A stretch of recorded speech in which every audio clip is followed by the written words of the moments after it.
All right, Brett, how are we doing? Thank you for coming on the show, man. I'm doing good, man. I'm doing good. It's great to see you.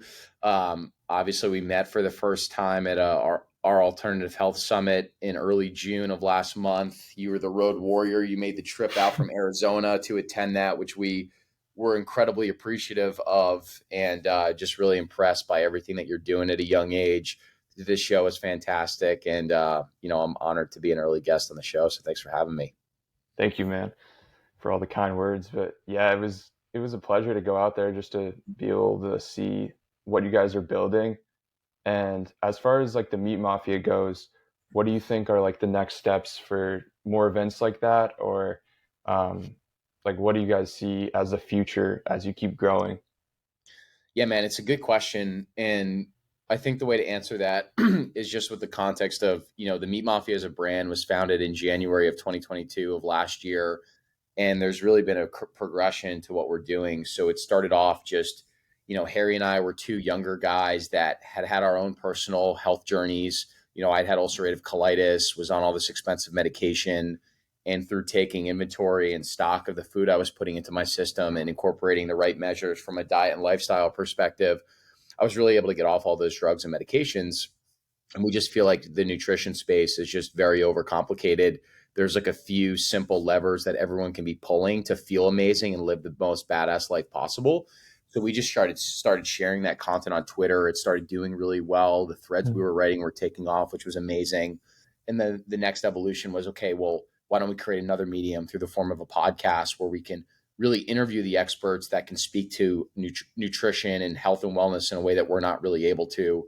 So now, a little over a year into the show, top 25 podcast, about 40,000 monthly downloads. The brand is doing really well. But that summit that we did with you in June was really our way to say the connection on social media is amazing because it gives you the ability to instantly connect with people from different states, different countries. But there's so much power and serendipity that comes from putting all the right people in a room and letting you guys build relationships. And I'm hoping that you felt that in Nashville too. And Nashville was really our first in-person summit where we were curating the list of speakers, all the guests that were in the room, selling tickets.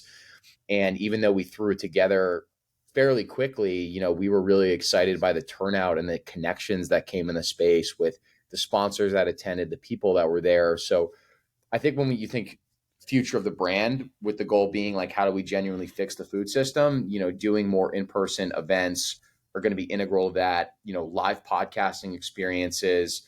Obviously we have our new beef protein powder Noble, kind of like an animal-based version of Athletic Greens, which is a physical, we view it really as like a bridge product to be able to promote to the masses to allow them to get some really nutrient dense foods and push them on the path that we're on now. So I think for us, it's like doubling down on the show, building in-person connections, and then creating more products that we feel, resonate and relate to our philosophy on nutrition. So probably those three things. Yeah, those are all good things for people to get more information and also like able to buy a product as well. But one of the things I noticed when I was in Nashville is just like the amount of people that are into health and like the like energy in the room is just so great. And I think once people like realize that once you get your health in order, it kind of starts to cascade into other aspects of your life. So I'm wondering, as far as you, like obviously the health journey was a part of like what your business is now, but how have you been able to elevate your game and your performance as far as making money as soon as you were able to change your health? Yeah, it's a good question. It's actually an amazing question. So a theme that Harry and I have been exploring a lot on the show is, and I think I mentioned this in Nashville, we just have this wiring to think about food purely from a cost perspective, because that's really what society is embedded into our brains. It's okay, I go to Walmart, I could get ground beef for $5. You're telling me to buy regenerative beef. It's probably $8.50, $9, maybe $10 a pound. Oh, this is like more expensive, even though it's really good for you. It's like, even I do that sometimes when I go to the local farm store. I'm like, damn, this stuff is just more expensive than what I could get at a Whole Foods.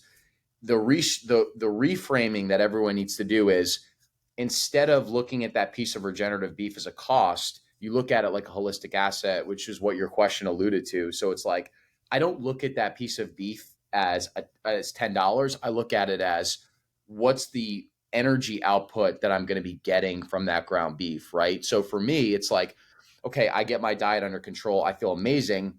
I'm way more likely to wake up, do a better research on a guest, which is going to grow our podcast, make us more sponsorship money. I'm more likely to wake up, do the right research to write a really good Twitter thread, more likely to work on Noble. If I do, like, those three items could generate hundreds of thousands of dollars, millions of dollars potentially for me. So that's like a legitimate price that you can place on just getting your health under control by eating the right foods.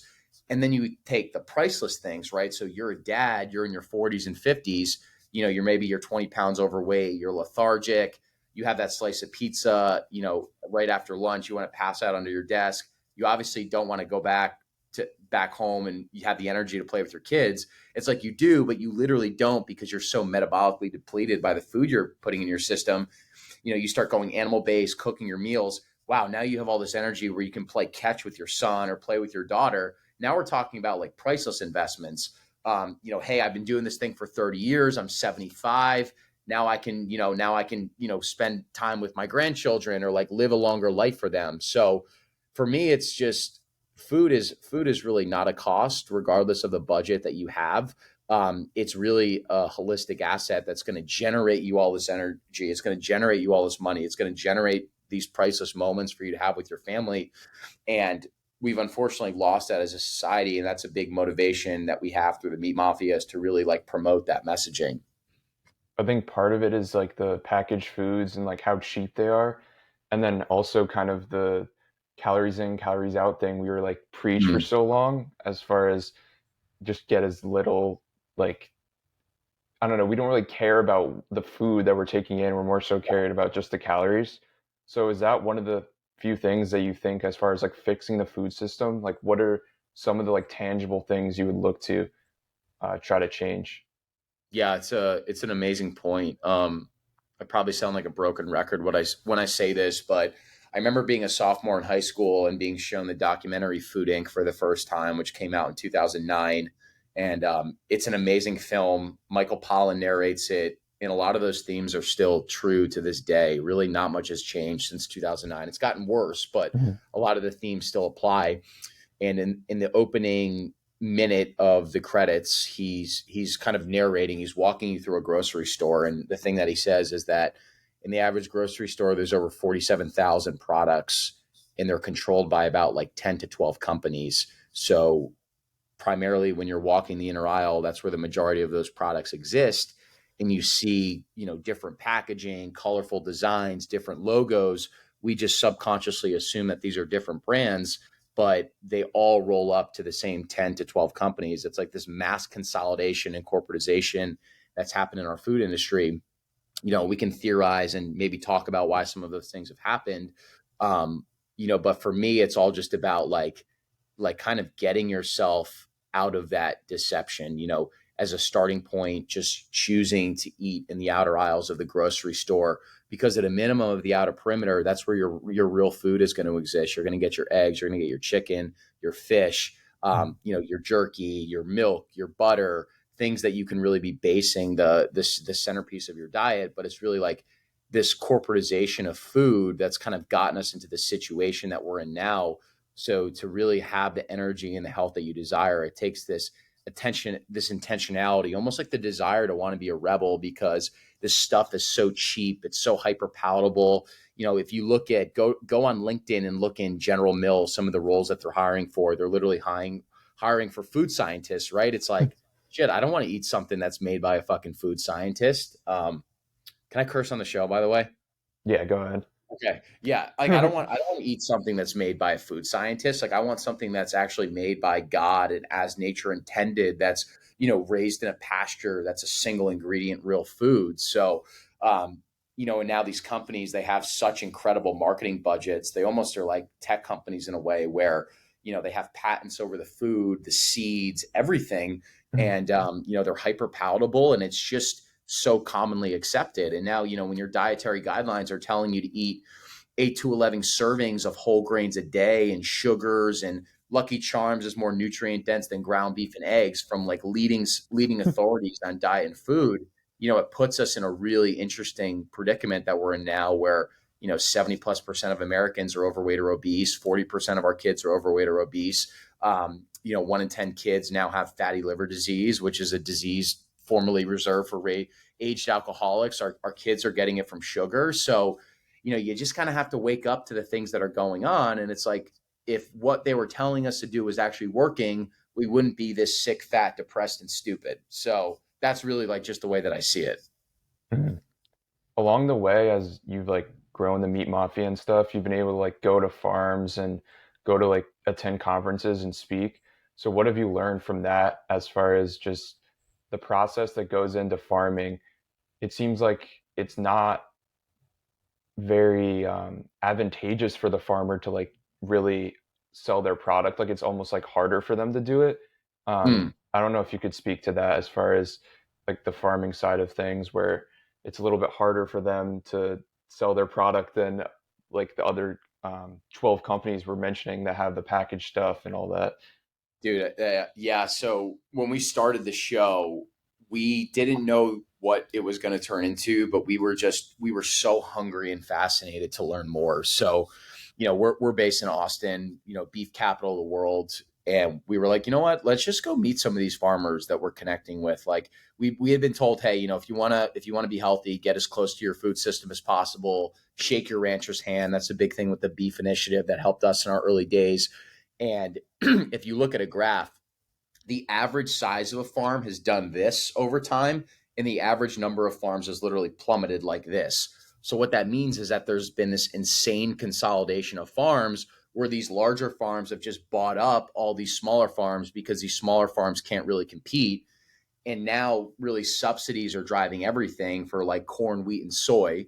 So we're feeding all of our the majority of industrial agriculture. We're feeding our animals these crops, and then we're also growing these crops to be able to fuel a lot of these processed foods, right? Mhm.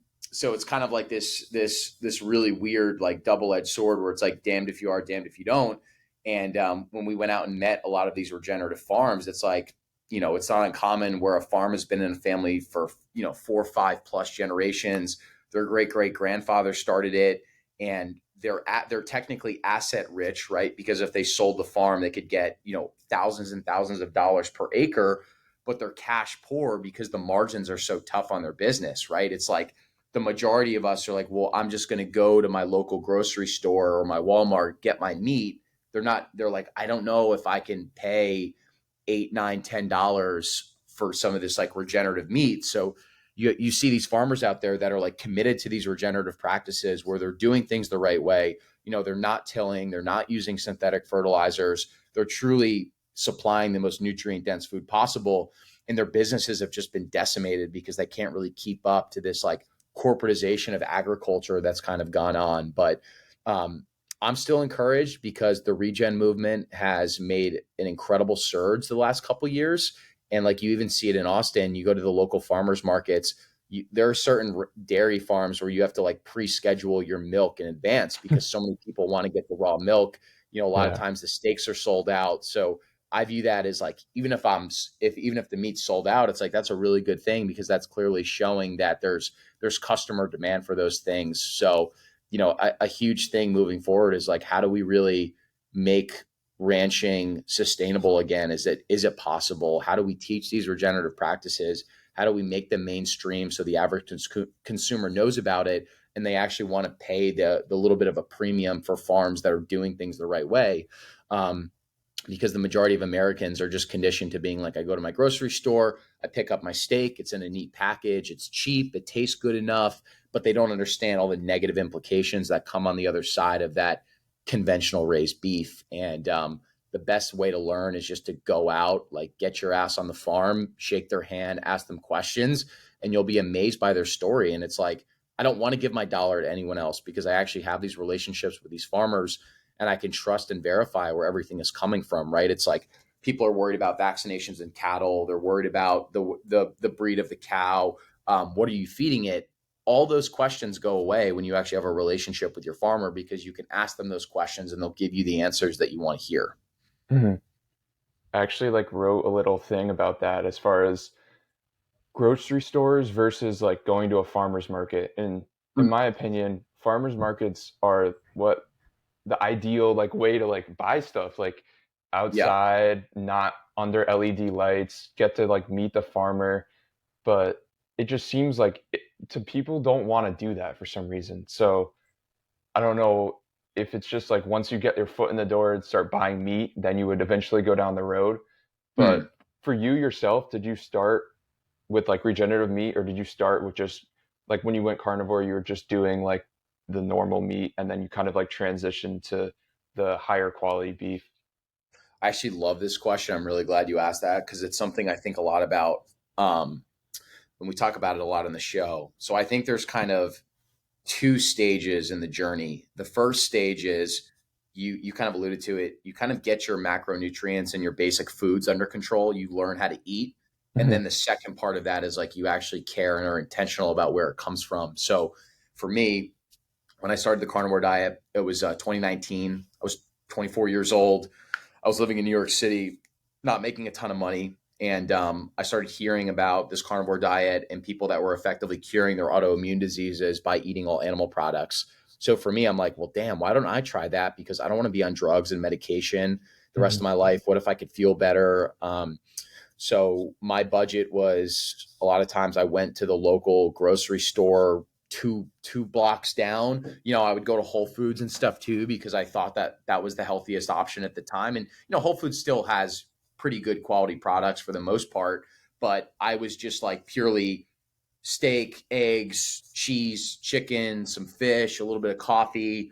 And I was just shopping the outer aisle like I talked about, and then I started feeling really good. And then I Mhm. was like, I've never felt like this in my life. My energy was better. My skin got better. My gut got better. I was putting on more muscle at the gym. And then you start to kind of go down this rabbit hole and you start to learn about regenerative farming. You start to learn about shaking your rancher's hand. You learn about, grass finish versus grain finished beef and some of the benefits of eating this more nutrient dense grass finished beef. Then I start going to like these bison harvests in Austin. I start buying purely from local farms. And my point of saying that is like this stuff is a progression. So I think it's really easy to learn about a lot of these different diets or this entire movement. It's really easy to get overwhelmed, but you have to meet everyone where they're at. And even if the best thing you can do is buy $6 ground beef from the Walmart, that's still way better than shoving the shit in the inner aisles of the grocery store into your mouth. Um, Holy Cow Beef, a great regenerative ranch in Lubbock, Texas. They were there. You met them, and in Weldon, they're some of the best people ever. And their approach to nutrition and meat is good, better, best. So good is just buying the grain finished beef at the grocery store. Like I alluded to, it's still better than the shit in the inner aisles. Better is buying grass fed, grass finished beef, maybe from like a D2C company.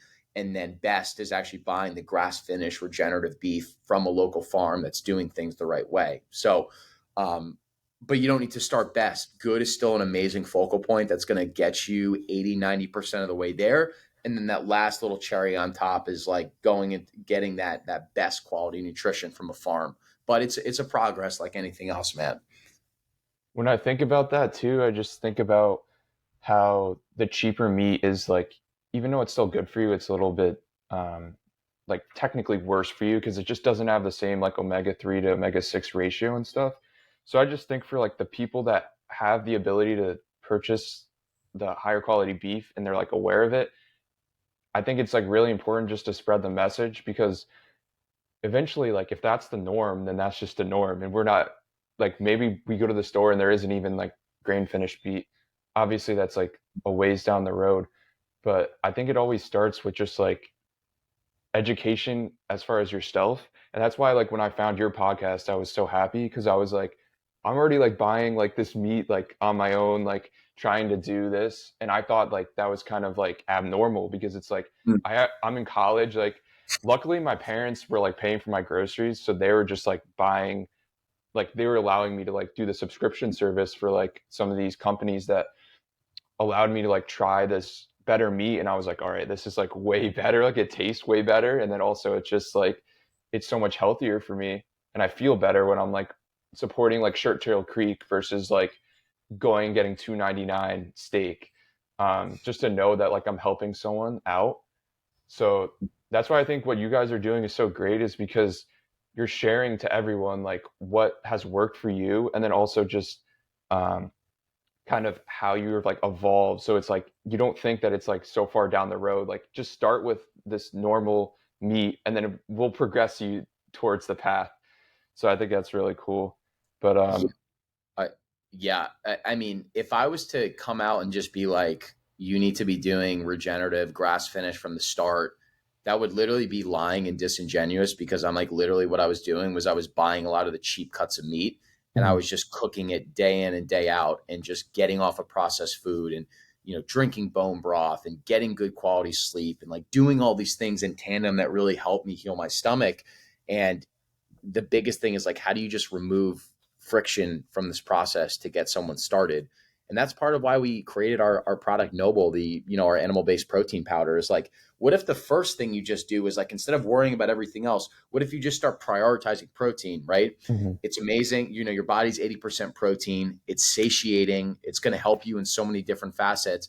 Maybe it's like not even worrying about doing all these things. Maybe it's just like, what's the one thing that actually can be catalyst for change, right? Maybe your catalyst for change is you have 2 scoops of like beef protein powder every single day.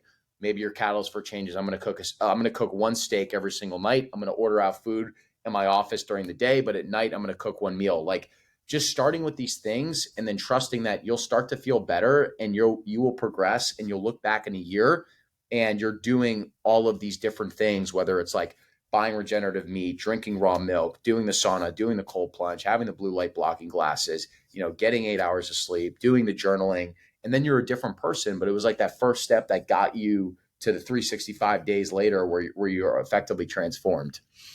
I like what you said with like prioritizing protein as well. Like we were on the Twitter space last night, and you were just talking about like what if we just had like a snack? Like I don't Mm-hmm. know.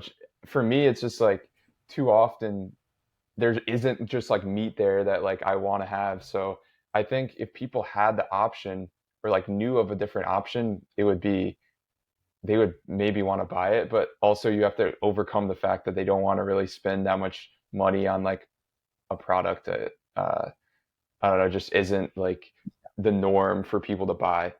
But Yeah. I was gonna ask you more about like once you got into like the writing side of things, did you Mm. always like learn about or did you already like know how to write, or was that something that develops over time along with your speaking too?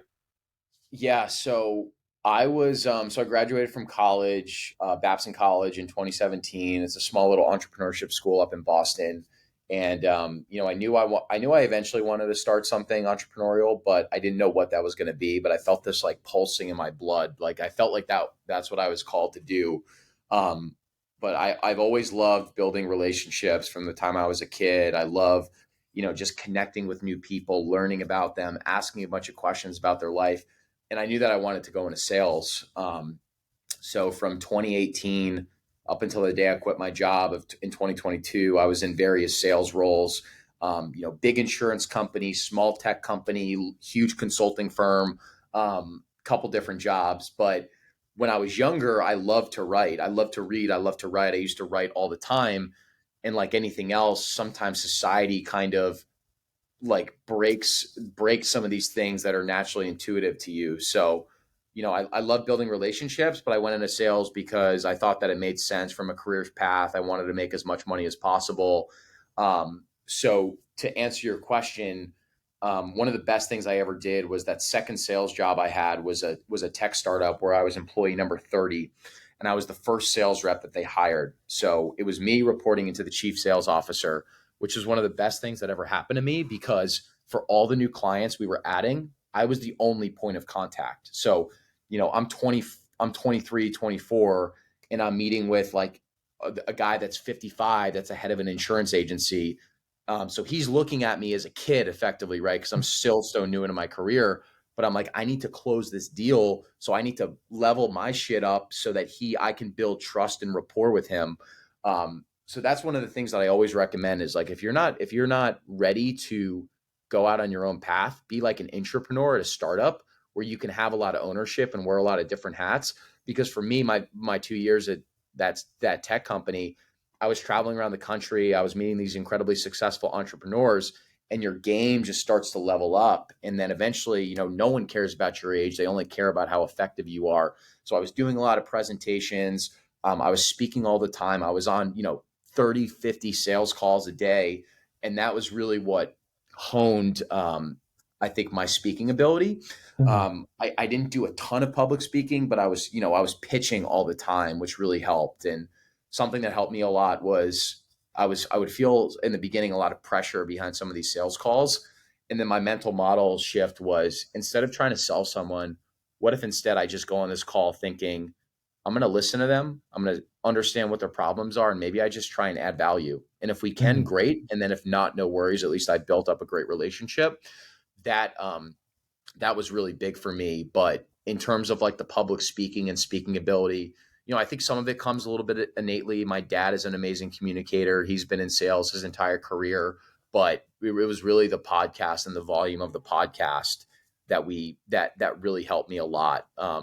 Harry and I were basically like, we're going off the couch from 0 followers to wanting to build the top podcast in nutrition. So we need to just crank volume. So I remember being in my sales job and still doing, 3, 4 podcasts a day. June of last year, June 2022, we did 35 podcasts in 1 month. There was one day where I think we did 5 and my brain was just absolutely fried. But like you start to learn through connecting with guests. You're like, okay, I asked this question, this got them to open up, and then I did this thing and cut them off, and that messed up their flow. You just kind of learn how to optimize and create the best guest experience. And then you listen to yourself too, and you work on your tone and your inflection and the way that you deliver certain things and taking out filler words. And then the public speaking itself is just something that's naturally evolved over the last year, just kind of being thrown into these events. Um, but it's probably the most valuable skill set that anyone can have. Like, if you go to a wedding or like listen to the best man speech or the maid of honor speech, the majority of them are like looking at their phones, they're trembling, they're so Yeah. nervous. And there's these very practical things that everyone can be doing to be great at public speaking, which just gives you this skill set that no one else has in the world. Mhm. It's like a superpower. Actually, So yeah, I just graduated from school, but in one of my classes, it was literally accepted that you're allowed to just look at your phone instead of like just knowing it off the top of your head, which I thought insane, was kind of crazy. dude. If you It's had insane. to, if you had to say though, for your podcast, I'm just thinking about like 30 years, 40 years down the line, what is one thing that you would want to say like you changed with the meat mafia as far as the food system? I mean, I think we want to be able to make beef cool again and make people actually understand what the most nutrient dense foods actually are, and be able to really like revive the small farmer in America. Like we want to help lead this incredible awakening, um, where people are not looking at Beyond Beef as the healthy product; they're going to actual beef Mhm. first. We want to remove the stigma around these products, and the reason why we're so passionate about it is like, dude, I literally got my life back from this. Like I lost 30 when I was so sick, I lost 30 pounds. I was shitting blood 20 times a day. I had zero confidence. And through getting my nutrition under control from these foods, it gave me the confidence to start my own business, pursue the thing that I'm the most passionate about. It's my God's calling to do this. So I Mhm. owe everything to these foods. And we feel so strongly for these people that don't know what to eat, or they're being told that these foods are terrible and they're gravitating towards all these plants and plant-based foods, but they're just not, they don't have the right information.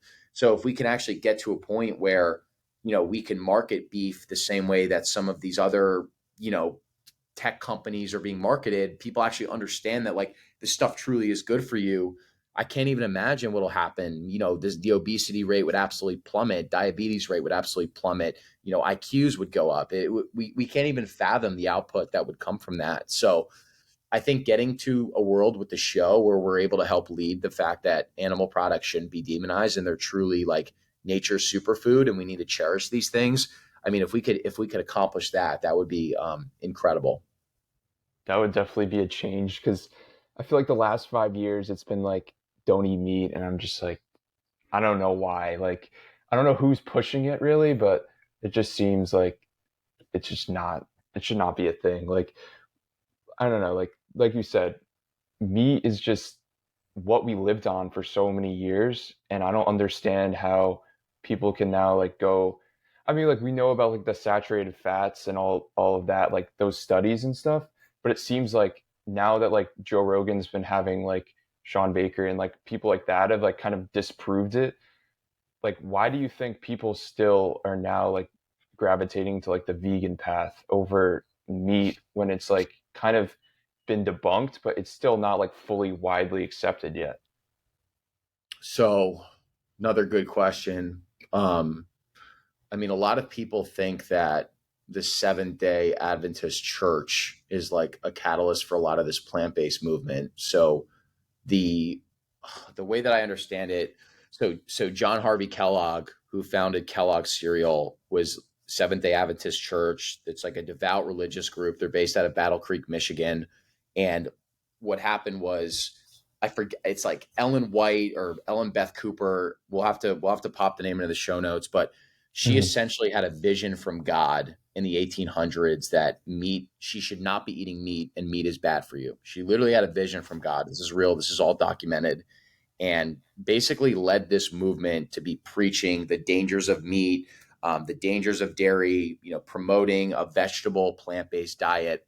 John Harvey Kellogg, who founded Kellogg's cereal, was her protege, and he literally created this like corn driven breakfast food that would stop men's lust and sexual urges and desires like masturbate and have sex. So literally created like this like perfect corn combination, breakfast cereal, granola cereal, whatever. And then he starts distributing it out. And I recommend digging into the work of Belinda Fetke, who's Dr. Gary Fetke's wife, and James Connolly as well, who's the producer of Sacred Cow. They've extensively covered the Seventh Day Adventist Church and the way that they've like pulled the strings behind our nutritional system. That's really been like demonizing meat and promoting these plant based diets. But it's easy to demonize meat, right? It's red, it's powerful, it comes from this like beautiful cute cow with this big face on it. It's so easy to like lure people into the reasons as to why meat is not good for you, why it's terrible for the planet. Industrial agriculture obviously isn't good for the planet, but if you're buying from regenerative sources, it's like these cows are incredible for soil health. They do things called carbon sequestration, where they're literally pulling carbon out of the air and they're sequestering it back into the soil to make it more dense quality. But also too, right? It's like there are a couple massive vegan documentaries that have come out within the last 10 years that basically took the world by storm. If you watch those documentaries, there's really not any science behind it at all. And now you have these plant based companies, these fake meat alternatives that are really derivatives of like corn, wheat, seed oils that raise millions of dollars, $1 billion valuations, like a tech company would do. And you're able to promote the quote unquote health advantages of these products versus meat. So, you have millennials in New York or kids that you went to college with that unfortunately think that meat is terrible for you. And oh, if I eat Beyond Meat or I just eat fruits and vegetables and no meat, it's going to be way better for me. So there's all these things that have kind of gone on behind the scenes. And obviously you touched on saturated fat. So President Eisenhower had a heart attack in 1954. Scientist Ansel Keys out of the University of Minnesota was convinced that it was consumption of saturated animal fat that caused his heart attack. He had a 7-country study where he was going to chart LDL cholesterol and saturated fat to basically determine, does meat cause heart disease. He cherry picked like 6 or 7 of the countries to kind of show this like linear correlation between saturated fat consumption and heart disease. He left out the fact that there were 24 countries total in the study. If you look at all the plots of those 24, there's like a very small correlation, but not anything close to linear too. So, my point is I'm kind of rambling a little bit, but there's just a lot of things that have gone on behind the scenes where, meat has been unjustly demonized. And it's up to us now to like dewire all of the things that have gone on in the last 50 plus years and teach people the right way to be eating and the right way to be living. Mm-hmm. And I think you guys do a good job of that on Twitter as far as making it informational, but then it's also like funny as far as like the memes and all Yeah. that. So has that always been a part of your strategy is to, because I know like a lot of like younger men, like they don't want to just be told, all right, this is what you want to do, like just do this. But like if you're approaching it and the from the perspective of it being like a little comedic or whatever, you know what I'm saying, like a little bit funny, then they might want to get on board. So has that always been a part of your plan?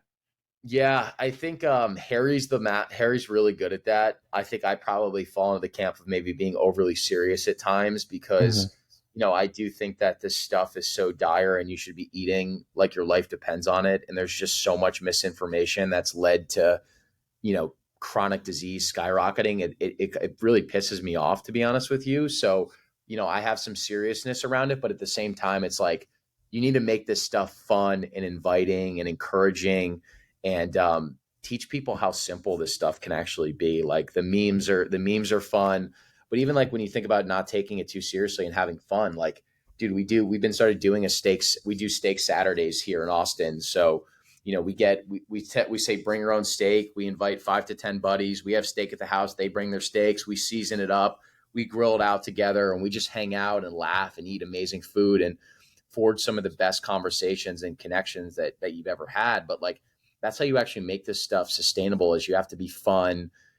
You can't take yourself too seriously, and there's some marketability around this stuff. It's like we could learn a little bit from some of these plant-based companies. It's like they they know how to market themselves really well. They know how to be fun and inviting, and I think maybe the agricultural industry hasn't done the best part of that. So like I think with the brand we're trying to take the best parts of some of these other things and try and implement them into our own brand with the goal of like how do we just push as many people towards this movement as possible. One of the things too about the whole eating meat thing and like changing your lifestyle, I think it has a lot of correlation as far as like what you do in your free time and stuff. Like you said, like the steak Saturdays, has that always been a thing for you? Like were you like ever into like partying and like doing some of these like cheap pleasures? Because I think that's a huge component to like why we're able to just fall into eating junk food. And like if we had a little bit more discipline as far as what we're putting into our bodies, then we might be able to have more discipline in other areas. So I'm curious to know, like before your diet change, did you have any discipline or was it more kind of just off the rails? Yeah, man. I'm glad you asked that question. I was disciplined in the sense that I played college baseball, so I quote unquote trained hard. I lifted weights, but I was pure calories in, calories out. Ordering pizza at 2 o'clock in the morning and door dashing food and eating McDonald's and like just all this shit. And I was binge drinking every Friday and Saturday. Some nights like literally almost like blacking out. Um, and I think that it's not a coincidence that I got sick. It was like, I think I probably have some genetic predisposition to stomach issues, but the way that I was malnourishing those genes, it eventually led to me kind of like blowing up and getting diagnosed with UC. But like, yeah, man, in my college, it was like, drinking all the time, not being true to my word, not being the best son that I could be, the best boyfriend. I cheated on my ex girlfriend multiple times. I was watching porn. I was binge drinking. Um, Basically, just being a massive piece of shit, for lack of a better word. And I graduated in 2017, and I had a 3 month stint from when I graduated to when my first job was starting. So I graduated in June, and then my job was starting at the end of August. And so I was back home with my parents in New Jersey. And right around 2017, that's when like Jocko and David Goggins started getting really popular.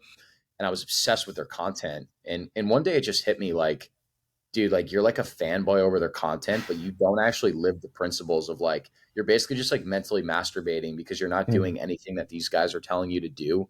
And I remember one of the things that Goggins would always talk about is like just lace up your running shoes and just start fucking running if you want to get in good shape. And July 4th of 2017, I was up in Cape Cod with my buddies for the weekend. This was like, I was probably like 207 pounds. And I was like, oh, I'm strong. Like I'm doing all this powerlifting shit. And I have the type of genetics where like I just hold a lot of fat in my face when I don't eat well. And I looked at a picture of myself on July 4th and was like literally disgusted with what I saw, to the point where one of my buddies that would like, he was my buddy, but he was just one of those guys that would like dig at you and talk shit, like commented on how shitty I looked. And Mhm. there was some, like, I got so pissed off that that was kind of like my breaking point where I was like, I'm literally done. And I had another buddy that was an Army Ranger, and he was like, kind of the Goggins philosophy. He's like, dude, if you want to get lean, like, you need to just start running. So I remember he got me on the treadmill. He set the treadmill to like a 10-minute mile pace. And he was like, just go for 30 minutes and throw a towel on top of it, so you're not looking at the time. And I did a 3 mile run over the course of 30 minutes, which was like the longest that I had intentionally ran at that point. Um, and that was it for me, dude. I was like, that was all I needed. I just needed that one run. And then I went back the next day, and I went back the day after that. And I went back the day after that. And I remember doing a 6 mile run. I remember doing an 8 mile run. I remember doing a 10 mile run. I remember signing up for a half marathon, doing the half marathon, doing a few more half marathons, doing a marathon, doing a half Ironman, doing an Ironman. And now it's like 100K races. I could do a marathon tomorrow if I wanted to, but it was like, for me it was, I've up to 2017, I'm like, I am literally doing my family a disservice. I'm doing God a disservice. I'm doing myself a disservice. And I'm going to look back and when I'm 40, 50, and I've just completely pissed away my potential. And I don't want to have that feeling. I want to actually like lean into the gifts that God has given me and actually do some good for society.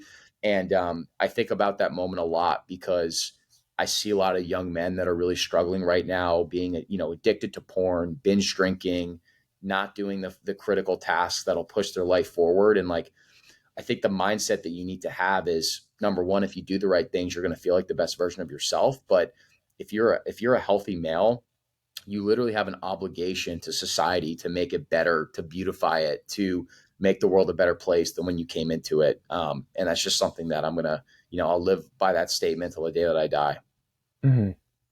Yeah, I think it's pretty inspirational. You're just able to take so much accountability for yourself.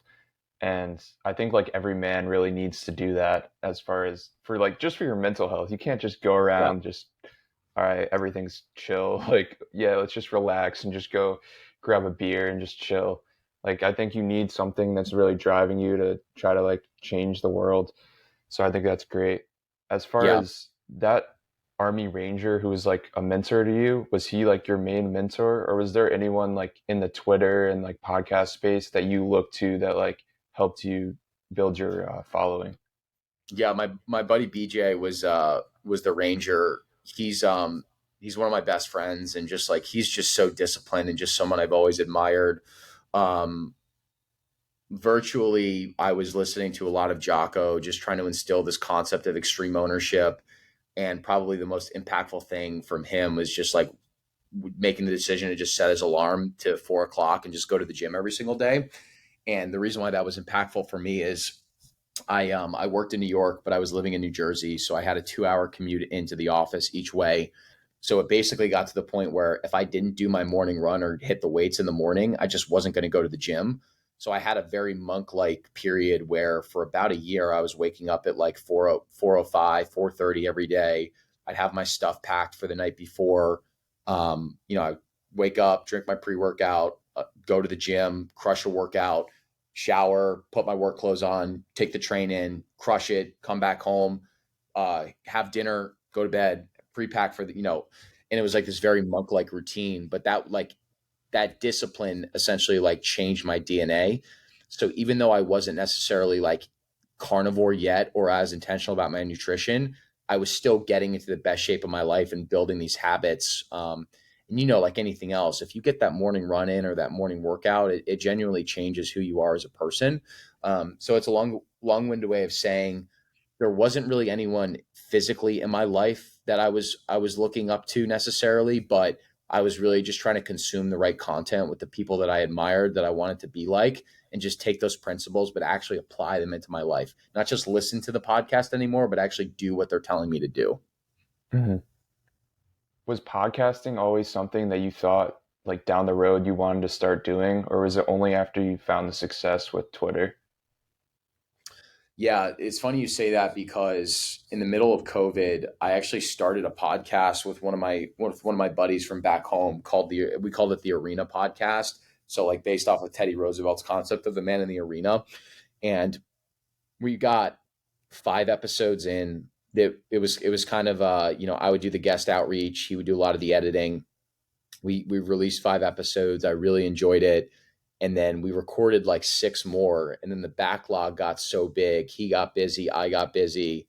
The podcast basically just completely fell apart. But the point of me saying that is like, I know what it feels like. I'd wanted to do a show for a while. I would, listen to Tim Ferriss or listen to Jocko or listen to Rogan and be like, damn, these guys are just so incredible. How cool would it be to have your own show or appear on a podcast like that? Or just like, imagine having a business centered around your actual podcast or a piece of creative work that you put out into the universe. But I did it. I did that show. It stopped after 5 episodes, and I was like, we didn't deserve to have success. We didn't want it bad enough. If we wanted it bad enough, we would have released those 6 other episodes that were in the holster, and maybe the Arena podcast would be the big thing compared to the Meat Mafia podcast. But we didn't necessarily want it bad enough. I mean, I have memories of I wanted to tell my story about healing my stomach. And I remember, 2020, 2021, writing out my blogs, a blog 3 to 5 times and like taking the piece of paper and scrapping it and throwing it into the garbage because I thought it was so bad or I was afraid to release my story. And then, you finally release that first Twitter thread or you release that first podcast. And it just reminds you that, the world needs your gifts, and putting something out that's good is way better than trying to be perfect and never releasing something. And like we were talking about with nutrition, how everything is a progression.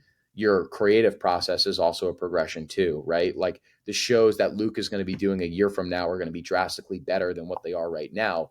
But they only Mhm. got to the point of being able to be drastically better because you started right now and are like in the arena, in the fight, and just continuing to progress every single day. Mhm. Looking on like the short term horizon, I know you have like the podcast and stuff, but is there anything like within the next like 2 to 5 years where you're like, I really want to see change on this front, whether it be like more conferences, better podcasts, or like a certain guest that you might want to have on, or like any goal for the future? Mm. Um, Great question. I think we want to just create the best podcasting experience that we possibly can, right? It's like I think a world where I think a lot about maybe the Meat Mafia becoming like the Barstool Sports of nutrition. I think having like a dream that I fantasize about and visualize almost every day is like having this beautiful office in Austin with a bunch of employees that are like just so bought in and dedicated to the mission, like curating this amazing office experience. Having a beautiful podcasting studio, having other podcasting studios, maybe like a podcast network where they could join our network and we could really help them grow our show. I think Noble is like the first proof of concept of us wanting to create like a family of brands of products that we wish existed in the world. So, you could talk, really good quality bone broth products, cooking tallow products, beef sticks, different types of products like that. I think just this whole umbrella of companies that are all synergistic and all support each other, whether it's podcasting, physical products, incredible live events where people are learning, they're making the best connections of their lives. And it's ultimately just, it has this kind of like flywheel effect where everyone's getting healthier. And we're just trying to lead this movement. Do you think it's gonna take like a government to step in and say something, or is it gonna be strictly from like the public for like change as far as diet and like obesity? Because the numbers are pretty staggering right now. Yeah, Because I know I like think, RFK is like kind of pushing right now, and he's a lot more based around health than some of the other people that have been in office. I don't think we've ever seen anyone like RFK in terms of like just his ability to want to get to the truth of like what the hell is going on and being so upfront and talking about nutrition. I know there's a Republican representative, Thomas Massey, that talks a lot about like, and I think he's introduced bills to legalize raw milk and things like that. But it's really public demand that's going to drive the interests of congressmen and politicians to care about that, right? It's like if we don't teach them about these things and demand these things and call their offices and they might not necessarily know if they're not on their own health journey. So I think it's going to be the thing that we're doing on this podcast is trying to just continue to do that at scale and really spread the message so that politicians understand that this is like truly a national security issue.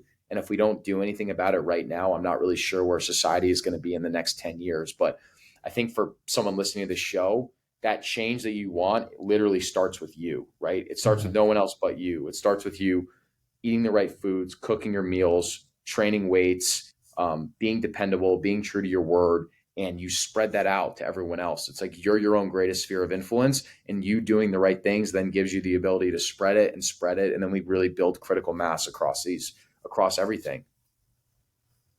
Since you got to Austin, have you like seen a progression that's like kind of like just pretty profound, or like what has it been? Do you like move into Austin around that community that's so centered around like beef and like exercise and all that?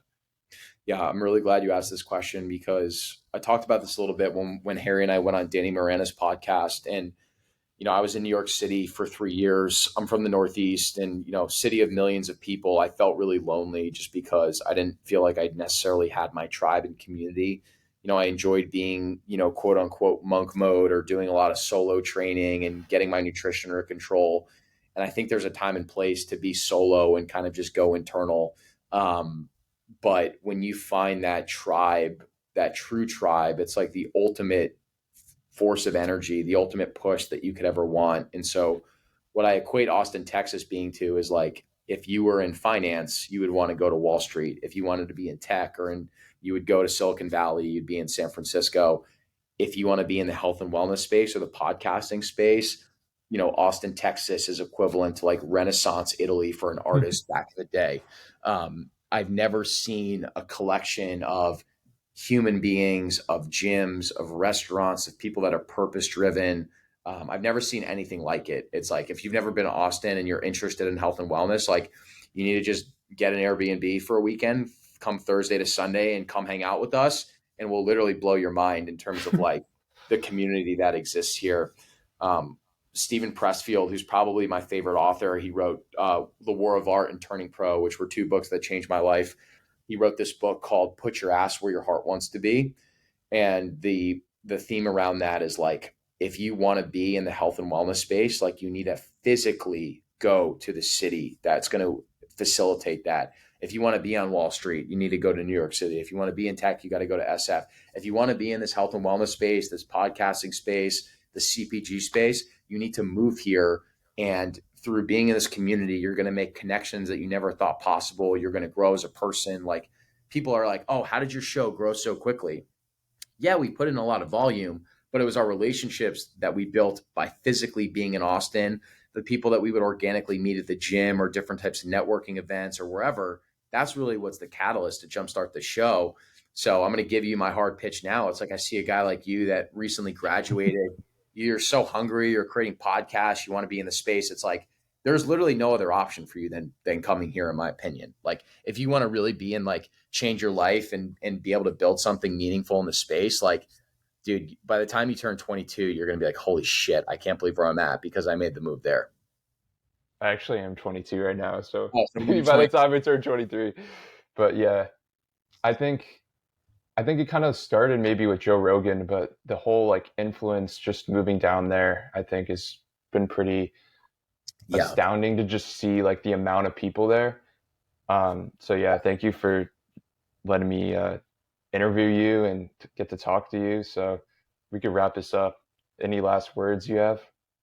No, I think number one, really appreciative of you having me on the show. I look at where you're at now at 22, and I think that you're so far ahead of where I was at 22 years old. Like when I was 22, I was literally still drinking and partying and hadn't gotten my head out of my ass.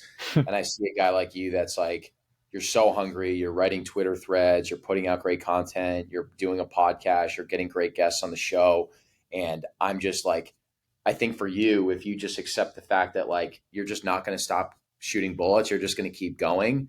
I Mhm. think you're going to be amazed where you could actually be by the time that you're 25. And I just encourage everyone on this show, like, you have so much more talent and potential in you than you even realize. And I just hope that everyone like has the opportunity to just like tonight, or if you listen to the show, like just close your eyes and like reflect on what does the ideal version of yourself look like? what does he or she look like? What do what like the senses, like imagine everything. And just understand that that version of you is actually possible, and you taking control of the nutrition, your health, the food you put in your system is a massive catalyst towards becoming that ideal version of yourself. So dude, I'm super pumped about the future. I know that some of this stuff can be bleak and depressing, but I mean, it all starts with us, man, and there's no reason why we can't turn the tides on this thing. And I Mhm. think everyone has the potential to live a badass life, dude. But yeah, just appreciate you having me on. I get inspired by your energy. It pushes me to want to work even harder. And we need to get you to Austin because I think you're not going to regret it if you make the move out here, dude. Dude, thank you so much. Because for me, like 4 months ago, I just started like writing and like I don't know. Before that, I just had it in my head. So the fact that like I'm seeing like some tangible progress is like so encouraging to me.